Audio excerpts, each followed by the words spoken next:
Does every day feel like you're walking on eggshells around your child's emotions? 1 minute they're fine, then the next they're blowing up over the smallest things. It's exhausting, unpredictable, and honestly overwhelming. But this cycle can be broken. In this video, I'm going to share with you my top 3 strategies to help you understand what's going on beneath these meltdowns, and also how to bring calmness and connection back into your home. I'm Lisa, a child behavior expert and a parent coach. I have over a decade of experience as a pediatric occupational therapist. I help parents feel more empowered using science-backed strategies and research to help you feel more confident in supporting your child's development. With the right knowledge and tools, you can raise a resilient and confident child who thrives at home, school, and in life. So it seems like everything is triggering your child into a meltdown or a tantrum. You could just be asking a simple thing or asking them to transition off of their screen time, and it's leading into a big emotional outburst. You've tried everything. You've tried punishments. You've tried threatening them. You've tried using timeouts or grounding them. You've tried even talking nicely to them, but nothing seems to work. The meltdowns and tantrums are still happening, and it's getting worse and worse. You feel like your child's emotions are running the whole house. There's constant screaming, yelling, crying. Everyone is feeling it, and everyone is feeling the misery. And so it's so important to get a hold of what is going on that's causing your child to have these meltdowns and getting you stuck in this meltdown cycle. Because let's face it, if we don't make changes now, this meltdown cycle only gets worse. Unfortunately, I have just seen too many families who've had young children who are constantly melting down, tantruming, that didn't get the right supports or strategies. And those kids grew up into middle school age, into their teenage years, and still struggle to regulate their emotions. And when these kids didn't know how to regulate their emotions, it impacted them in so many different areas of their life. At school, they were getting into a lot of trouble with their teachers and their peers. They were constantly in conflict, arguing all the time. Home life for these kids was also heavily impacted. Because they didn't know how to regulate their emotions, they were getting into so many conflicts with their parents, with their siblings, and it was creating so much tension in the relationship. As these kids got older, the relationships just started to drift further and further apart. And I know this is not something you want for you and your child, which is why you're here, which is why you're looking for answers and you're watching my video. And that's what I want to give to you. I'm going to tell you 3 of my top strategies that I have taught to all the parents who worked with me, who came to me because they were stuck in a meltdown cycle and didn't know how to get out of it. When you work on these 3 strategies, you will see a reduction in meltdowns. You will see your child learn how to regulate their emotions better. And this is going to have trickle effects into your home, into your life, as well as how they're able to function outside of your home, at school, and in their peer interactions. So let's get into what are these solutions. Number 1 is co-regulation. If you haven't heard of it already, co-regulation is the process of regulating your own emotions to help your child regulate theirs. Now, when your child is in the meltdown, they're in the tantrum. As a parent, I've been there too. Whenever my daughter has these meltdowns, it's very easy to get sucked into it. Why? Because emotions are contagious. When your child is experiencing a lot of frustration, they're feeling upset and they're escalating, and energy is emitted. You can feel that energy. But as the parent, as an adult, you have a developed brain that has the ability to regulate your emotions. When you're experiencing that tantrum, that meltdown right before your eyes, it's vital that you remain calm in that moment and you do not get pulled into the tantrum. Right? So just imagine it like a tornado. Your child just got triggered because they didn't get something their way. You told them to put away their iPad. They didn't want to. You're telling them it's time for bed, and they have a complete meltdown over that. They are spiraling out of control. They're like a little tornado because they don't have emotional regulation skills yet. It's a learned skill. It's actually an executive functioning skill that develops over the span of their childhood well into their late 20s. And so they do not yet have that skill. So they're spiraling out of control, and your job is to stay firm, calm, and grounded in that moment. That means you're being regulated. You're not getting pulled into those emotions. In order for you to do that, you have to be aware of your emotions too. You have to recognize that your child's having a hard time and to not get triggered by that.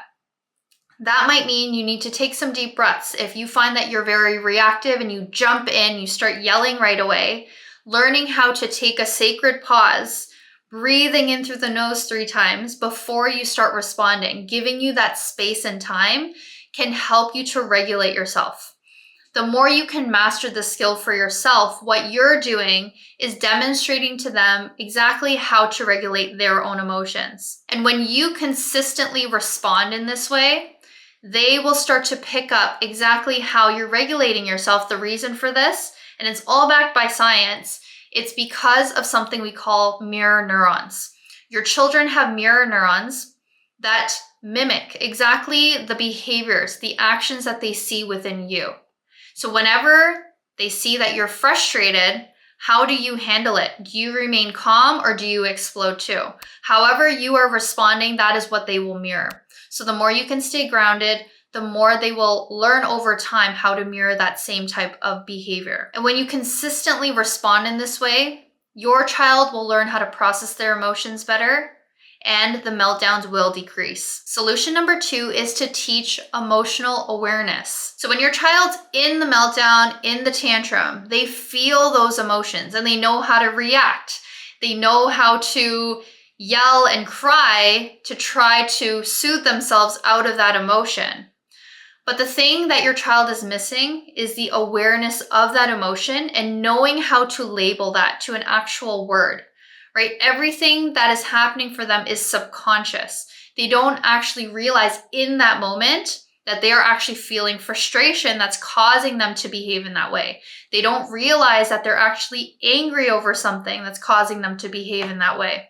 The more we can bring emotional awareness to them, the more they're going to be able to process that emotion and be able to respond differently. So at the beginning, it's going to take some time to teach your child that emotional awareness. So if they're having a tantrum, if they're having a meltdown, it's not in those moments you're going to say to them, you're feeling upset, you're feeling frustrated. Because oftentimes when we say those words, we make the tantrum and meltdown worse.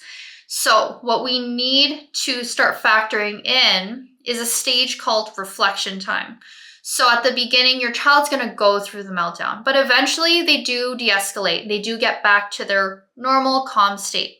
And it's when they get back to that state is when you bring in a reflective phase. You talk to them about what just happened, about what just upset them, and helping to label that the feeling that they were experiencing, they were feeling frustration. They were feeling disappointed because they couldn't have 10 more minutes to watch their cartoon. And so as we start helping them to connect the emotion with the actual word in a time when they're in a calm state, this is going to help you later down when they have more meltdowns and tantrums. This is where we start to bring in those words that they've already learned in the past during the reflection time into the present moment.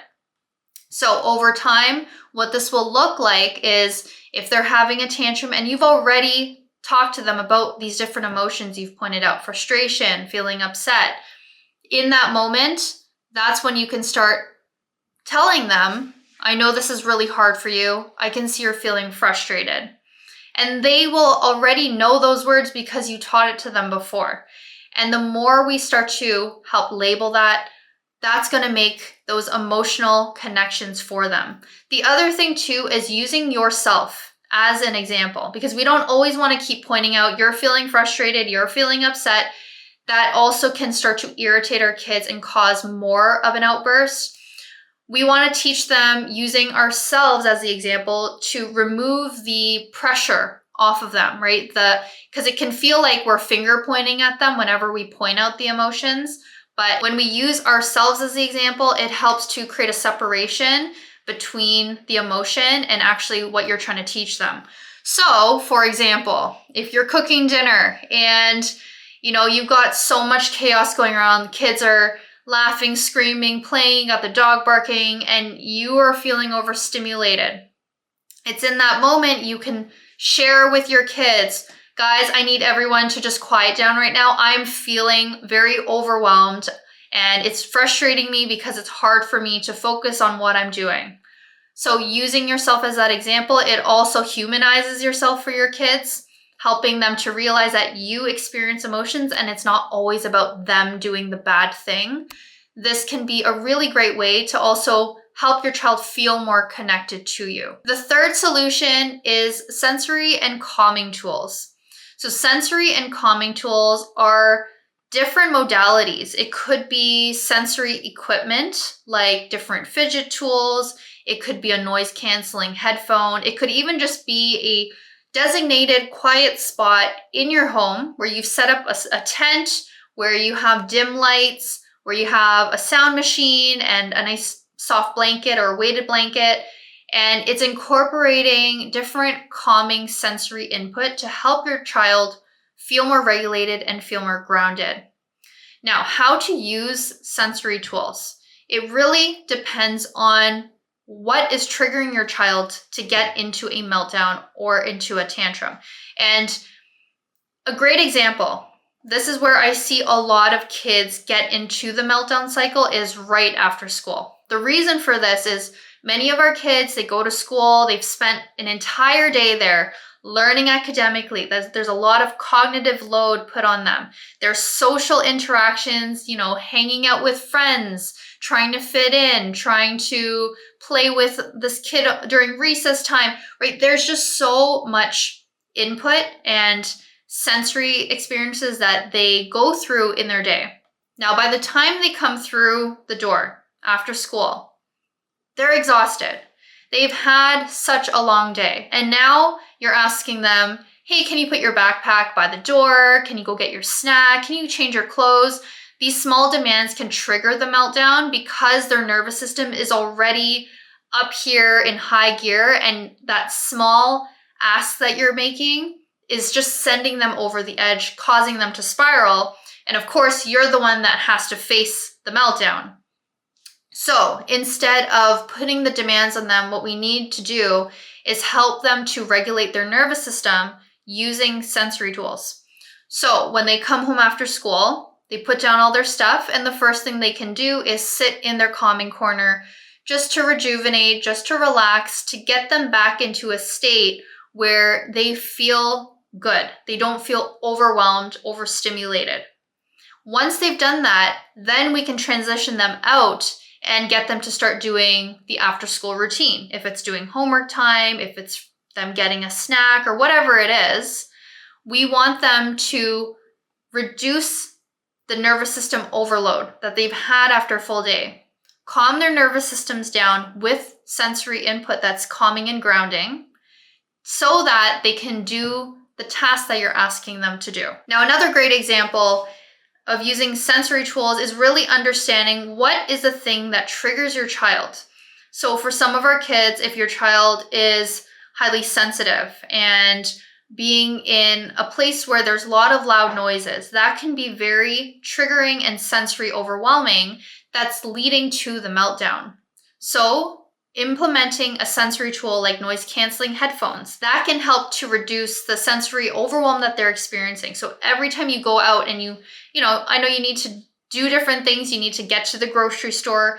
You got different errands to do outside. Giving them a noise canceling headphone while they're out could be a great tool to help reduce the stimulation so that they don't get into overdrive and have a complete meltdown. So first of all, understanding the purpose of the sensory tool, and secondly, being proactive about using it is your way to help your child not reach the point of the meltdown. You're being proactive and doing things to prevent yourself from reaching that meltdown point that triggers them, that gets them over the edge into the spiral.